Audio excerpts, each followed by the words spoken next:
पुण्यातील नामांकित कॉलेजच्या हॉस्टेलमध्ये एका विद्यार्थिनीनं स्वतःला पेटवून घेतलंय। उपचारादरम्यान 19 वर्षीय तरुणीचा दुर्दैवी मृत्यू झालाय।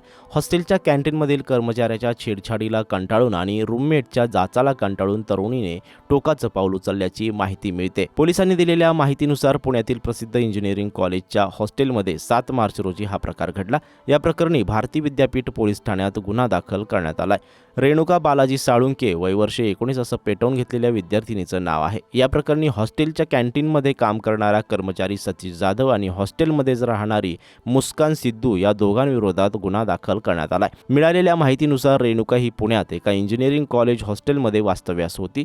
हॉस्टेलच्या कॅन्टीनमधील कर्मचारी सतीश हा रेणुकाला अश्लील मेसेज करायचा। या सर्व प्रकरणामुळे रेणुका खूप घाबरली। याशिवाय हॉस्टेलमध्ये तिच्या रूममध्ये राहणारी मुस्कान ही देखील रेणुकाला अभ्यास करू द्यायची नाही आणि जाणून बुजून त्रास द्यायची। या दोघांकडून होणाऱ्या त्रासाला कंटाळून रेणुकाने 7 मार्च रोजी हॉस्टेलच्या बाथरूममध्ये स्वतःला पेटवून घेतलं। पुण्यातीलच सूर्या हॉस्पिटलमध्ये तिच्यावर उपचार सुरू होते। मात्र या घटनेत तिचं शरीर जास्त भाजलं होतं। डॉक्टरांनी तिला वाचवण्यासाठी शर्थीचे प्रयत्न केले, मात्र तिचा दुर्दैवी मृत्यू झालाय।